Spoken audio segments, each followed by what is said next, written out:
Thank you and welcome back to the second segment of the show for today. We're talking to Dr. Herbert Marbury from Vanderbilt University, and he's given us some information in reference to the institutional church. And he's also given us some excellent information concerning his background and some of the experiences that led him to us this morning. And so, Dr. Marbury, let's see if we might be able to pick up where we left off and to have you to start talking about African Americans and the institutional church from your perspective. Well, I think what's foundational for the institutional church for African Americans, and perhaps foundational for most churches, but particularly for black churches, is the Bible. Mm-hmm. You find it in the pulpits. We preach from it. It is our authority for our moral life, and it is for most Christian communities the Word of God. And I tell my students, every time they step into a pulpit in the midst of a community of believers and they speak from the Bible, they are speaking for that community. What is the Word of God? And so one of the things that captured my attention when I was a student at ITC and then later at Vanderbilt, had good professors like Professor Victor Anderson and Professor Lewis Baldwin, who interests me not only in ethics, that is how black communities think about what's right and wrong, but also interested me in the history of the black church.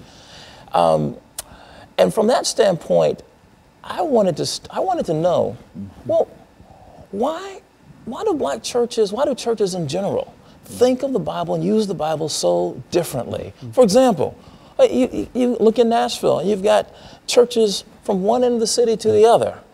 And on fundamental issues, we disagree, and yet the same book is being preached from our pulpits.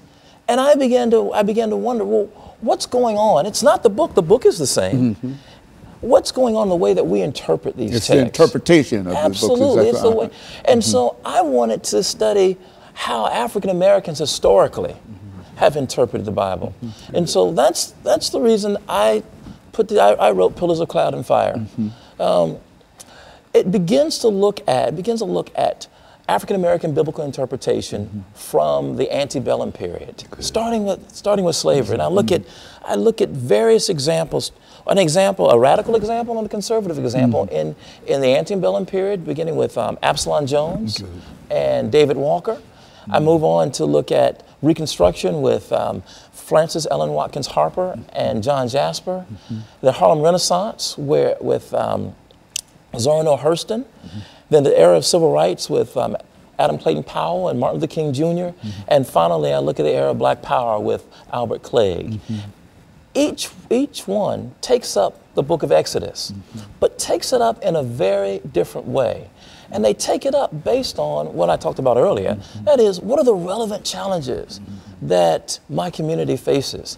How can I continue to make the Word of God, the Bible, relevant? And so during the antebellum period, Absalom Jones and David Walker both take up the story of Exodus almost literally. That if God delivered the children of Israel from Egypt, across the Red Sea into the Promised Land, then God will do the same. And the Promised Land was freedom from slavery. Well, freedom from slavery came, and we weren't free. We faced Jim Crow and segregation.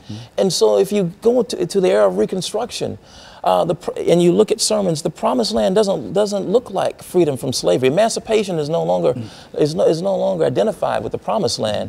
Uplift is, well, how do we educate now? How do we move from just emancipation to education and the kind of cultural attainment that will lift black communities?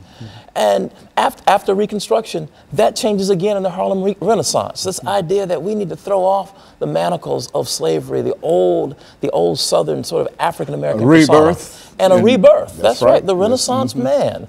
Renaissance man, Renaissance woman. But for the Harlem Renaissance writers, for the most part, except for Zora Neale Hurston, they were really thinking rather in sexist terms. So they were thinking the new Negro was the new Negro man.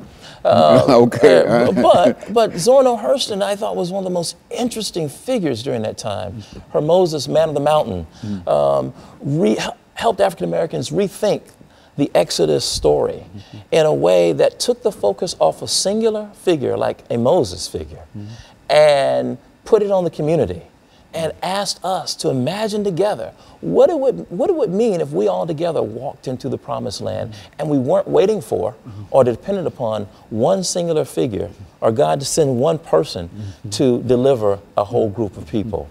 And then I go on to look at the era of civil rights with Adam Clayton Powell and Martin Luther King Jr., who understood the Exodus story and the promised land as being included as full citizens, that we would certainly enjoy, as Dr. Martin Luther King would say, the blessings of liberty. And if you look at his speeches, he takes the rhetoric from the Constitution and the Declaration of Independence, the kind of rhetoric that founded our nation, and he connects it to the Exodus story. And freedom means becoming a full citizen.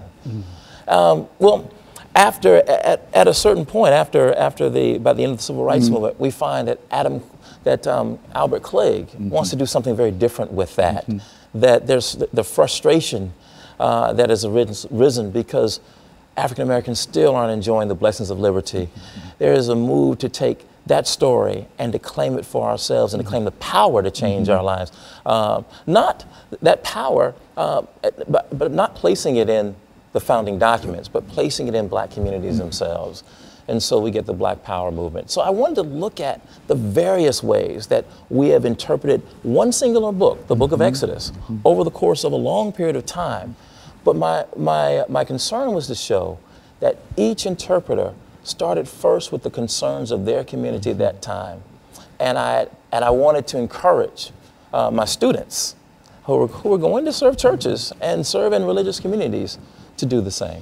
You know, during this second segment, the final segment, what I would like for you to do is to, and I think you've mentioned Adam Clayton Powell and Dr. Martin Luther King. I think that these are two giants, but I think that people know more about Dr. King than they do about Adam Clayton Powell. And so during this this final segment, when we come back, we've got about 45 or 50 seconds here. But when we come back during this final segment, what I'd like for you to do, and I say this now because I don't want to forget to push it forward. I want you to talk about Dr. Martin Luther King and Adam Clayton Powell, and with emphasis upon Adam Clayton Powell and why he is significant and what the things that you've been doing. Okay? And so what we'll do, we'll take this final commercial break, and then we'll come back and we'll deal with some aspects of Dr. Martin Luther King and Adam Clayton Powell. And we'll be back with our audience following this very, very short commercial break.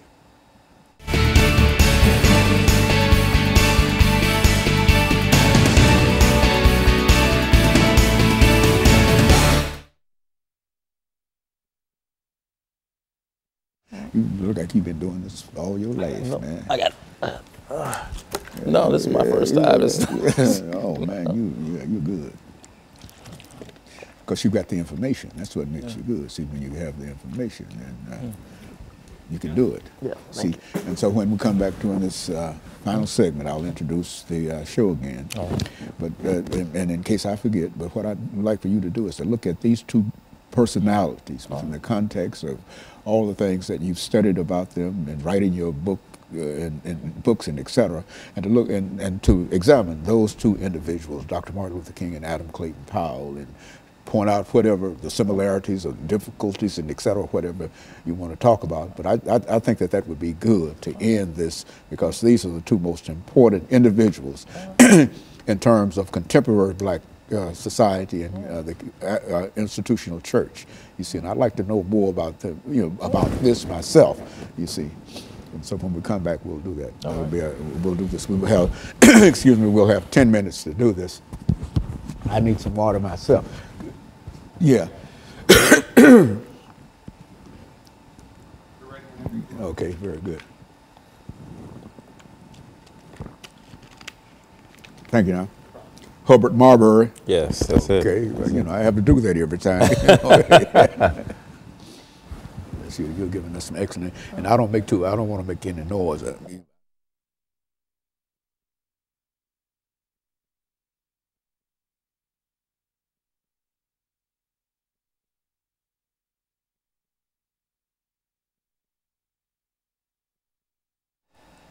Thank you and welcome back to the final segment of the show for today.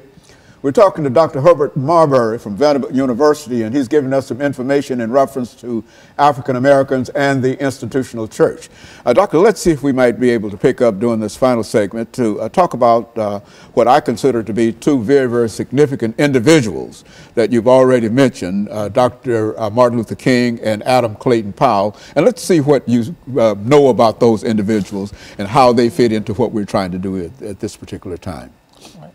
Well, in the chapter on the Civil Rights Movement, I take up Dr. King and Adam Clayton Powell as a pillar of cloud and fire. Dr. King as a pillar of cloud, and and Adam Clayton Powell as a pillar of fire. And when I say pillar of fire, I mean someone who kind of brandished, if you will, his brashness, a boldness, a certain radical nature. Adam Clayton Powell was very clear while he was in Congress that he called himself the baddest Negro in Congress. Yeah, go on. And he flouted the rules. He didn't stomach segregation. He didn't take kindly to the kinds of conventions that made African Americans second class.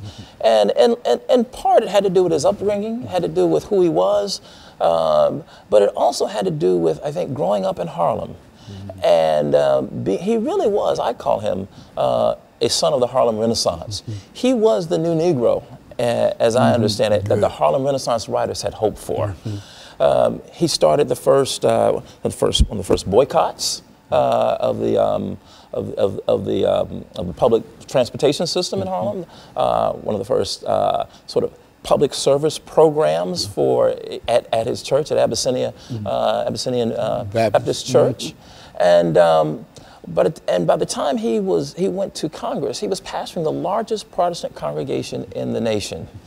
Adam Clayton Powell is known for his he's not only known for his pastoral work, but he's known for the Powell Amendment, which was a little known sort of codicil that he would add to every bill that sent funding for public accommodations, and it was a bill that said that public funding could not be used for segregated institutions.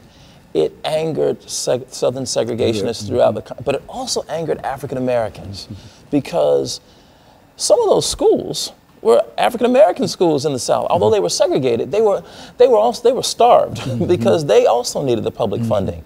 But Clayton Powell didn't care. What he was concerned about was ensuring that those who wanted segregation had to pay for it. And so he starved them all to death until he was able to get the Civil Rights Bill in 1964. That was his victory in the Civil Rights Bill of 64. He was there when Lyndon Baines Johnson signed it, but so was Dr. Martin Luther King Jr. And King, who was, they were both princes of the Black Baptist Church. Adam Clayton Powell had attended school in New York. His father, his father, in many ways, had groomed him to be a prince of the Baptist Church. Martin Luther King, as Dr. King, as Dr. King's father. Good. His father pastored Abyssinian, while Dr. King's father pastored Ebenezer, and they both groomed their sons for the roles that they would take. They both went to elite schools, Morehouse College in the South, and they both were products of the black middle class. But where they differed, I think, was Dr. King grew up in the segregated South, born right at 1929, just as America was going into the Great Depression. And Dr. King saw a different and a brutal side of white segregationist power. And it was something that I don't think Adam Clayton Powell saw. That shaped Dr. King in a way that that Adam Clayton Powell didn't. And led to his assassination. Yes, and led to his assassination. Absolutely. In a sense, both of them were assassinated. Dr. King literally. Good. Adam Clayton Powell was politically destroyed because of his brashness. So what I find it with, now, both of them come at a time when African Americans have migrated. And I think this is also important to make the making of these two figures. African Americans began to migrate immediately after the Civil War. Every 10 years, you look at the census, you see more and more African Americans migrating toward the west and toward the north, except for the 10 years during the Depression when you don't see much migration. But you see, and so African Americans migrated from rural communities in the South to cities in the South like Montgomery and Atlanta that created the possibility for a Montgomery bus boycott, but also created the possibility for an Abyssinian Baptist church, which was Adam Clayton Powell's political base, and which became for Martin Luther King the base for the Montgomery bus boycott and Ebenezer. And so as these two figures began to interpret the biblical text, they thought of the Exodus story for Adam Clayton Powell. The Exodus story guaranteed for African Americans in his sermon, "Stop Blaming Everyone Else," which he preached at Abyssinian Baptist Church in the 50s.